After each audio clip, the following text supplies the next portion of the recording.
So sana, mas madagdagan pa ang mga naglilingkod. Kaya alam nyo, minsan, kaya din na natatakot tayo maglingkod. Baka hindi ko kaya. Baka ganito.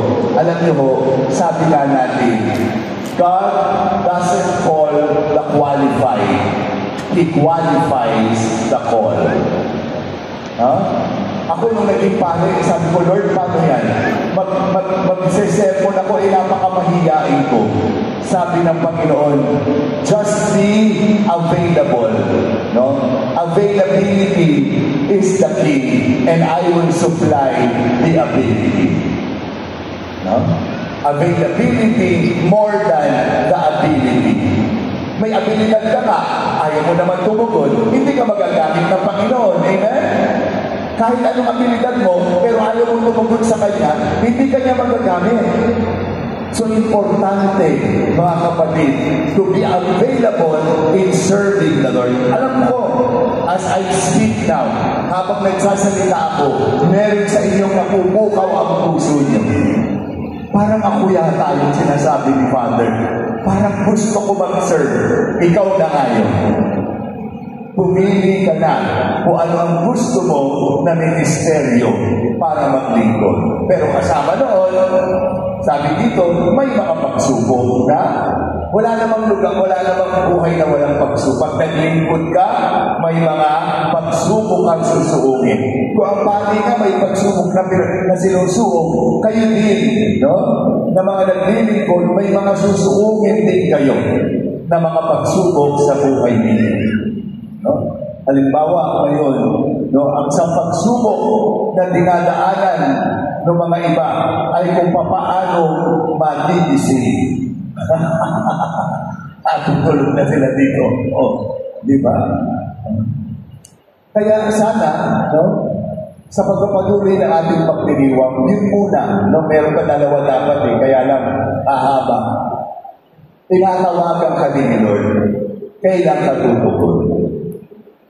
Bawat isa sa inyo ay may lugar dito sa ating parokya.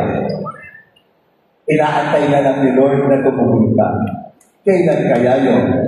Yung iba sa inyo, malapit na.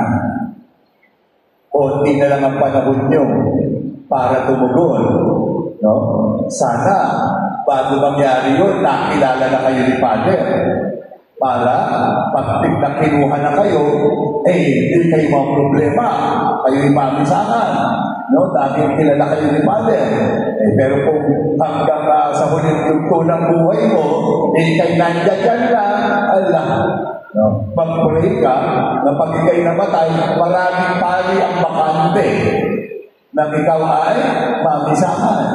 No? Sinasabi ko, pag malamang sa hindi, pag ikaw ay nagsiserve na, ikita ka parati ng pare. Pag minsan nga, pag nawala bigla hindi ko na nakikita si ganito. Ay, kasi Father, may sakit. O tapos, ay, ano ka nangyari sa kanya? Ay, wala na siya. Ay, ninisahan natin. Kasi napapansin na, wala na siya. Hindi na nakikita na naglilingkod. Kung kayo, mapapansin ko ba pag hindi kayo nagsimba sa isang Sunday? Sa dati nyo, palagay nyo. Mapapansin ko ba, ay, hindi nagsimba si ano? O, dami-dami nyo, paano ko kayo maaalala? Sino hindi nagsimba? Paano ko malalaman kung yumao na pala kayo mo? Di ba, sino pagtatanungan ko? Kahit mapansin ko man, sino pagtatanungan ko? Di ba, di ko na nakikita yung matandang nandito dati. Sino tatanungin ko? Di ko naman kayo kilala. Wala, maglalabo ka na lang na parang bulagan na hindi na nalaman. Kasi hindi ko naman kayo kilala. Kaya mahalaga, mga kapatid, na tumugon tayo. Kakaunti ang mga naglilingkod, pero marami ang dapat alinin.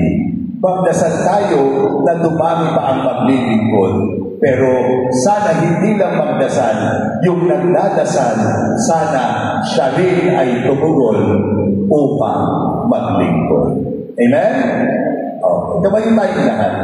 Sumasampalataya ko sa Diyos sa mga kapangyarihan sa lahat. Na may gawa ng langit at lupa. Sumasampalataya ako kay Kristong isang anak ng Diyos, Panginoon natin lahat. Nagkatawang tao siya ng Espiritu Santo. Kinanganak ni Santa Maria Virgen, pinagpakasakit ni Poncio Pilato, ipinako sa krus sa matay ni nanaog sa kinaroroonan ng mga iman, na may katong-araw na buhay na magulong. Umakyat sa langit, naluluklok sa kanyang Diyos amang mga pagyarihan sa lahat. Doon magkukulang paniligo at hugo sa nakabubuhay at nakamatay na tao. Sumasampalataya naman ako sa Diyos Espiritu Santo, sa banal na simbahang Katolika, sa kasamahan ng mga banal, sa kapatawaran ng mga kasalanan, sa pagkabuhay na muli na nakamatay na tao, at sa buhay na walang hanggan. Ating inulog ngayon sa Panginoon ang ating mga panalangin at ang inutubo natin, Panginoon, tingin mo kami. Panginoon, tingin mo kami. Ay sa buhay nawa ng mga namumuno sa simbahan at sa pamahalaan ang mabuting balita sa harap ng kawalang tiwala, pamumutya o tuwirang pagsalungan. Panalangin tayo. Panginoon, tingin mo kami. Matagtunawa ng aming mga ikutbayan na sinabay misyonero rin. Sila rin tinawag upang maging buhay na saksi ng mabuting balita sa darangang pinabibilangan nila. Panalangin tayo. Panginoon, tingin mo kami. Patuloy nawang madama ang awa at pakikisa mo, O Diyos, sa iyong awa sa pamamagitan ng mga apostolado ng mga misyonero, relihiyoso at relihiyosa. Huwag nawa silang pagdaan ng loob sa kabila ng pagtatakwil o pagtalikod ng mga taong nais nilang pagtinturan. Manalangin tayo. Panginoon, tingin mo kami. Sa sandaling katahimikan, ating ilapit sa Panginoon ang sarili-sarili nating pangangailangan.